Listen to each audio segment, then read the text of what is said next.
Good morning, everybody. My name's Rob. I'm the minister here at Trinity Streetsville, and here at Trinity, we're a group of ordinary people learning to follow Jesus in our own day. And I know we're all familiar with the old trope of the damsel in distress that's waiting for the superhero to rescue her. But today, as we continue our journey through our Heroes of Faith series, we're coming face to face with a hero who is a woman. And we need to find more of these stories and teach them and learn from them, because there's not as many as you'd think. So anyways, I hope that you'll stick around and you'll join us as we unpack the story of Rahab and how she becomes the hero of the story. Look, the most famous newspaper reporter in all of Metropolis is, of course, Lois Lane. Lois Lane. But you see, Lois is always getting herself into trouble, right? She's sniffing out a story. Maybe she's getting too close to something that Lex Luthor is doing, and pretty soon she's in real hot water. She finds herself dangling from a helicopter, or she's falling from an airplane, or she's tied up on the roof of a skyscraper. Oh no, Lois, what are you going to do? Who is going to save you? But wait, look, what's that? It's a bird. No, it's a plane. No, it's Superman. And yes, Superman comes flying in and sweeping in. He's the white knight to the rescue, and he comes in just the nick of time. He catches Lois and carries her to safety. You remember the Superman movie where he's like, "I've got you," and she's like, "You've got me, but who's got you?" Right? It's just like, oh, it's so wonderful. It's so wonderful. But listen, the question I want to ask is, why is Lois Lane always needing saving, right? It's the old trope, right? The damsel in distress, right? And whether it's the comics or whether it's the movies or the TV shows, it's often true that men are the heroes and the women are the damsels in distress. But what happens when we flip that script? And what happens when the woman in the story becomes the hero of the story? Well, I'm glad you asked, because today is week 8 of our teaching series, which is called Heroes of Faith. We've been looking in chapter 11 of this book in the Bible called the Book of Hebrews, where a list of all these people who lived by faith and demonstrated wonderful faith in their lives are commended for what they did. And in that list, in Hebrews 11, you've probably noticed, just like I've noticed, that there's 16 plus names there, but only 2 of them are women. And that raises an important question, or two questions maybe we should talk about this morning. And that is, why are women's stories kind of underrepresented or overshadowed in biblical history? Now, there could be a couple of reasons for that, but one answer surely has to be this, is that the Bible was written in a deeply patriarchal society. I mean, that's just the way that it was, right? The people who had the power, the people who wrote the books of the Bible were men. And so it's true that since everything kind of came from that male perspective, it was very rare that a woman got to be the hero of a story. And it's not because women weren't heroic. It's just because in that world, many stories of women just got downplayed, or maybe they never got written down at all.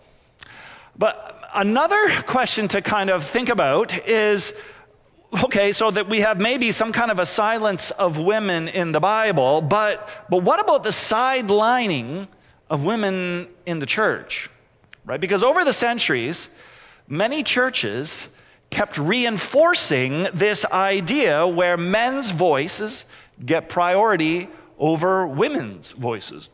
And in many churches today even, and I'm really grateful that I don't think this is true of Trinity, but in many churches today, the men still get to be the heroes. The men get to be the ones who lead. The men get to be the ones who make all the decisions. The men get to be the only ones who get to take to the platform and teach and that sort of stuff.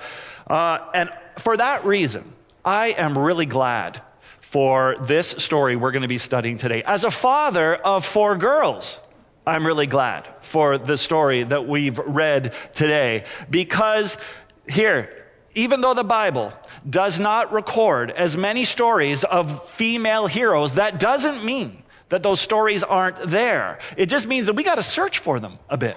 And we've got to reclaim their voices. And we've got to tell their stories, even if that makes us a little bit uncomfortable.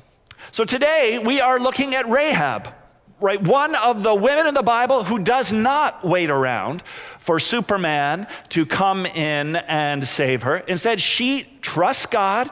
She takes things into her own hands in a way. She becomes the master of her own fate. She flips the script and she becomes a hero of faith. She becomes the one who is doing the rescuing. It's a great story. I would invite you, if you got the sermon notes today, to grab them and follow along. And if you're watching at home, you can access those sermon notes just by going to our website, go to the tab that says Sundays at Trinity, and you can find them there. But let's start with this. It is actually true that Rahab was a damsel in distress. But it is also true that just about everybody in her community was in distress at that time. That's because war was coming, right? You heard the reading. Israel was planning on crossing over the Jordan River, moving in and doing battle with all sorts of people in the Promised Land, in Canaan, and Jericho was like number one on their hit list. And Rahab even says, everybody's hearts are melting in fear because of this war that is coming. So yes, these were difficult times. These were difficult times for everyone. Everyone was in distress, but Rahab had it worse than most. And here's why. First of all, Rahab was a prostitute. And that meant that Rahab was used and discarded by the men of her world. Back then, of course, prostitution was never a career someone would choose for themselves. It was a last resort, really, right? Prostitutes were people who usually had no money, they had no influence, they had no protection, they had no security. And so in that sense, people like Rahab were kind of forced into prostitution. And so instead of being like valued as a person with dignity, often they were just used. And they were discarded. They were kind of the bottom, the lowest of the low. But if that wasn't bad enough, not only was she used by men, but she was abused by religion. And here I'll explain why. And that is because the Canaanite religion was a fertility religion. And so they believed in these fertility gods, which meant that if you wanted good crops, if you wanted lots of livestock, if you wanted a big healthy family, then you had to please these gods. And one of the ways, the main way that you pleased these gods was through ritual prostitution. And that meant that, imagine this, picture this, a temple filled with prostitutes and men of Canaan. They go into the temple and they have sex with these prostitutes. And it's an act of worship. This is an act of worship, having sex with these prostitutes. And the thinking is that the more people did this, the more the gods looked down from on high and they were pleased or even aroused. And as a result, the gods would pour out their blessings and pour out their goodness and cause your crops to grow and cause your flocks to increase. It was a totally twisted system because it not only exploited and abused women, but it justified it all in the name of religion. Can you imagine Rahab, believing that even the gods thought that this is all that she was good for? So she was used by men. She was abused by religion, and thirdly, she was excluded from society. Being a prostitute meant that you didn't get to hang out in the center of action where everything was going on. You didn't get invited to all the respectable parties. You weren't welcome at the community gatherings. No, you were on the margins. In fact, the Bible even tells us that Rahab lived on the margins. Right? Her house was part of the city wall. She didn't have a home among the thriving center of Jericho. No, she lived in the wall. She lived in the edge of society, as far removed from the center of life as possible. And there she was, the damsel in distress, used by men, abused by religion, removed from the life of the city, a woman on the margins. Oh, I bet you Rahab sat there at night and she hummed this little tune. I need a hero. I'm calling out for a hero to the right. He's got to be strong. He's got to be. So who are the heroes in this story? Where is the white knight that is coming sailing in to save Rahab from her plight? I mean, it appears that we're about to meet them, because the way the story goes, we hear about these spies. And of course, you know, spies can often be heroes, right? I love a good spy movie, right? I love, spies sneaking around, breaking into enemy compounds, scuba diving underneath ships, the elite agents. We're thinking of people like, Ethan Hunt from Mission Impossible, or James Bond, or Jason Bourne, right? These are heroes. Well, prepare to meet the superheroes, spies of Israel, because Joshua is sending some spies into Jericho to just scope things out, to do a little recon before he attacks it. And you would think that these guys, they're spies after all, right? These are going to be the heroes of the story. But it turns out, these guys are not heroes, they're zeros, right? These two guys are the worst spies in all of history. Don't think Jason Bourne, think Austin Powers, right? That's the kind of hero that we're dealing with here. Joshua tells them, listen guys, I want you to do this. I want you to go in there. I want you to be sly. I want you to blend in. I want you to be invisible. But within a few hours, they have totally botched the entire mission. And maybe we should have seen this coming, because we're actually told the name of the hometown that these two heroes came from. I don't know if you noticed it. Yeah, that's right. They came from a town called Shittim. Yeah, I don't know about you, but when I hear about a couple guys coming from Shittim, I don't have high hopes for who they are.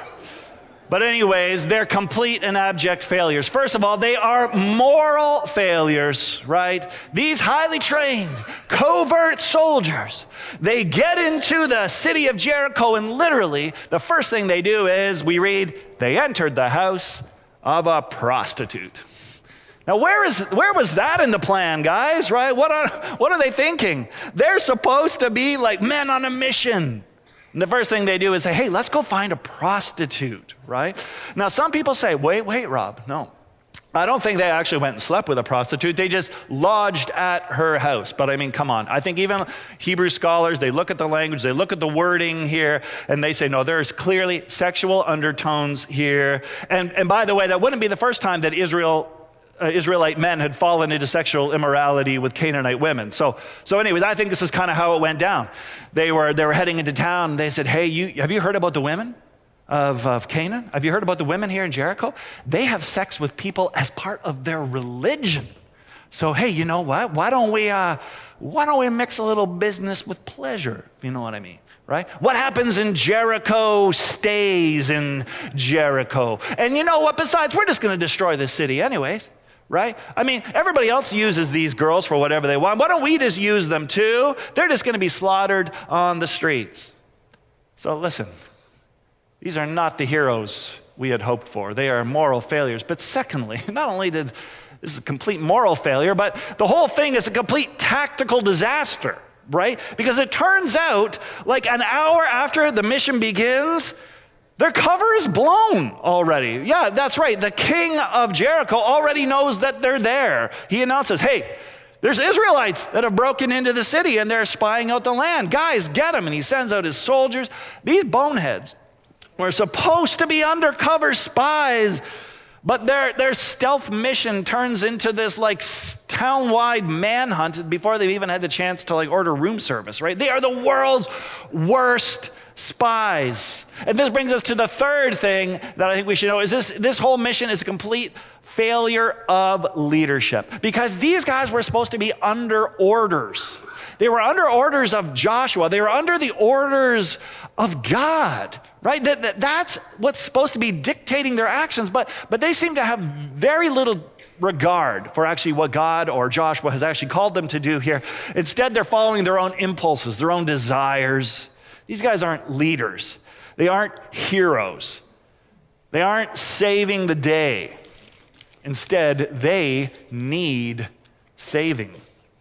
And this is where the real hero of the story emerges. Rahab is the one that does the rescuing. Rahab is the one who outsmarts the enemy. Rahab becomes the unexpected hero of this story. And she does it in a pretty brilliant way. And I want to just look at, what was it? How did Rahab become this hero? Well, the first thing, she does the most surprising thing ever. And that is she shows them mercy. I don't know how she did it. These spies wanted to use her. They wanted to dispose of her just like every other man has. She could easily have said, I'm just going to hand these guys over to the authorities. I want to watch them suffer. But instead, she shows them mercy. She hides these doofuses. She actually lies for them. The soldiers come knocking at the door. Hey, Rahab, we heard that there's some spies in this brothel, right? Can you send them out? She's like, oh, yeah, there were some guys here. I don't know who they were, but they already left. I think they went west or whatever. She lies. Go catch them. You might catch up to them, right? It's shocking. She saves them. Why? Well, we find out the reason. This Canaanite prostitute is willing to show mercy to these two Israelite knuckleheads because she has faith in their God, in the God of Israel. Somehow, she has heard about Israel's God, and she has come to believe in that God, or at least want to know more about this God. And so she actually speaks this line, this word of faith, one of the most awesome statements of faith, I think, really anywhere in the Bible. She says to those spies, the Lord your God is indeed God of heaven above and on earth below.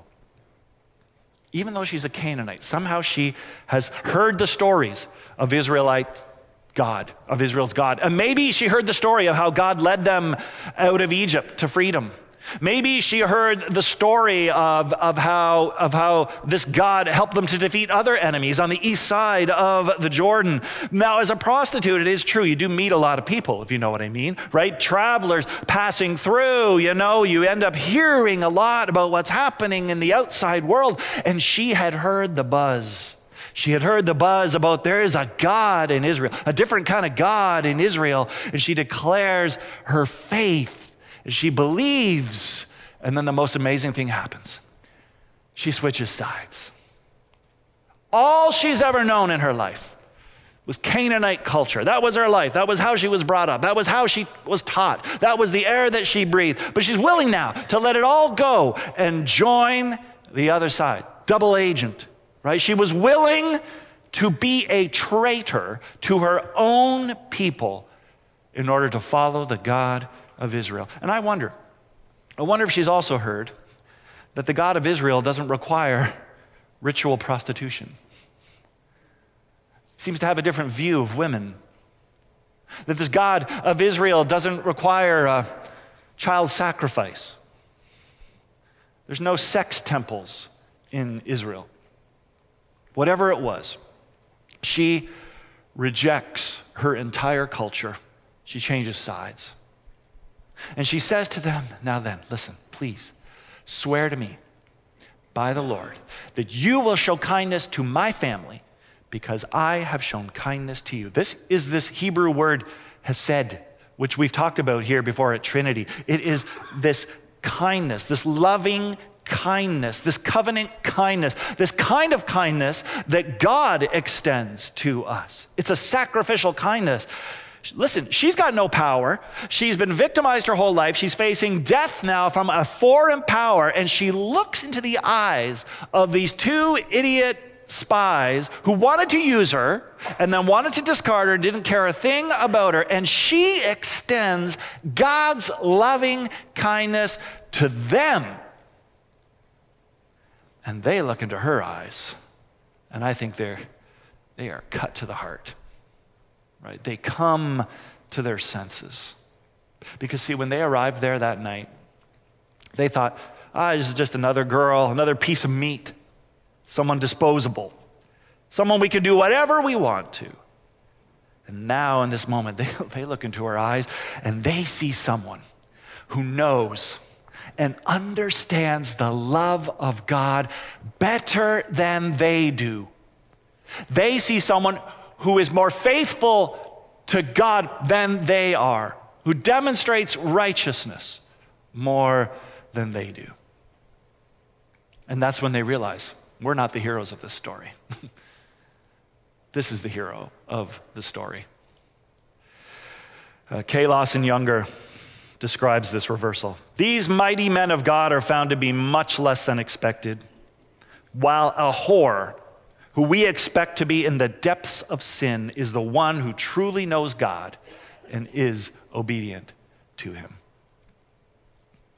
And her kindness to them draws out their kindness back. They say to her, listen, our lives for your lives. If anything happens to you, may it be upon our head. That's another way of saying, if any harm comes to you or your family, may our lives be forfeit. They are now willing to lay down their lives for her. It's absolutely amazing. They aren't actually just getting rescued physically. She has somehow, I think, rescued them spiritually. And so they escape. And they go back to Joshua and they tell him everything that has happened. It's actually pretty hilarious, though. These spies, I don't think they actually did any spying in the end. They just went straight to a prostitute, got busted, and then were somehow, snuck out of the city. But actually, we do learn some very important lessons about heroism in the process. Firstly, isn't it amazing how heroes in God's kingdom so often arise from the margins? Look at the people God chooses again and again. It's not the kings. It's not the presidents. It's not the CEOs. It's not the people with power or status or influence. It's the outsiders. It's the overlooked. It's the Rahabs of the world. We tend to judge people by their position, by their status. We look at the poor. We look at the homeless. We look at the jobless, the mentally ill, the troublemakers, the immoral. And we think, oh, God couldn't possibly use that person. But guys, God has an entirely different value system, and it's one where the forgotten people become the favored people. It's where the outsiders become the insiders. It's where the damsel in distress becomes the hero of faith. And I just want to say, if you have ever felt unworthy, if you have ever felt like, oh, I'm on the outside, God could never use me, if he knew my track record, if he knew what I've been up to, if he knew my life, you know what that means? You're exactly the kind of person that God loves to use. No matter your past, no matter your faults, no matter your screw-ups, right? It's your faith that matters to God. And that means, as a church, by the way, we need to stop looking past the people that God is actually looking toward, right? Who is it that we're overlooking? Who do we write off? Who are the Rahabs in Mississauga today? Those are often the very people God is calling us to love and to invite into his kingdom. The second thing we learn from Rahab is that heroes of faith have this amazing legacy. If you were to follow Rahab's story, we couldn't keep reading, but if you were to follow it after Jericho, you will see that the spies were actually good on their word, that they did spare Rahab and her whole family, and that actually later on, Rahab ends up marrying an Israelite man. And they have a son, and that son's name is Boaz. And Boaz grows up to be a great man of faith and a man of great, great character. And Boaz becomes the father of this guy called Obed. And Obed becomes the father of this guy called Jesse. Jesse becomes the father of this kid named David, who would later become king of Israel, the greatest king Israel's ever known. So think about that. Rahab, the Canaanite prostitute, is the great grandmother of King David. And if that weren't enough, her legacy goes even farther, because that means that Rahab became the great grandmother of Jesus Christ himself. What a legacy.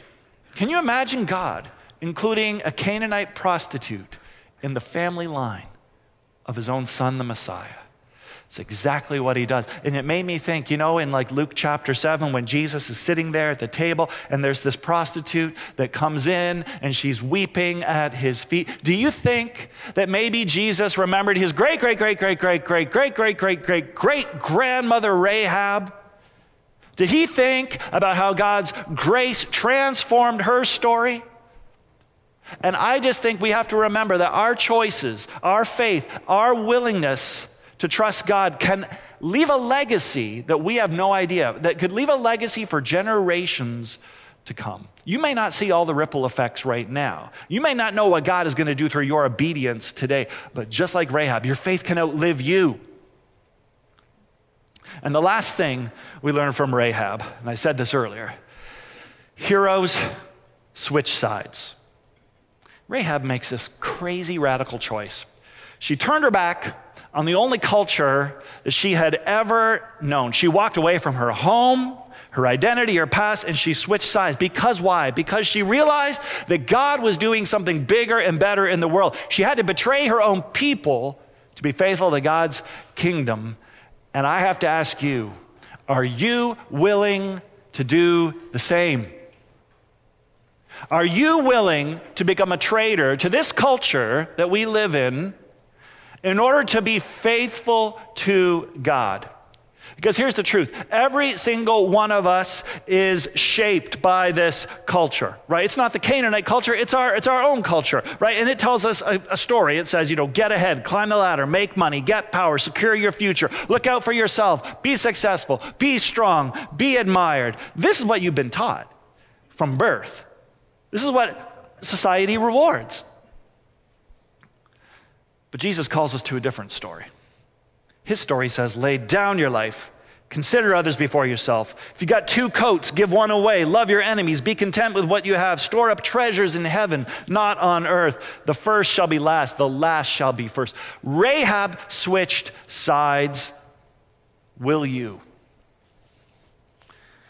I even think, if I may, we look at the world that we're living in today.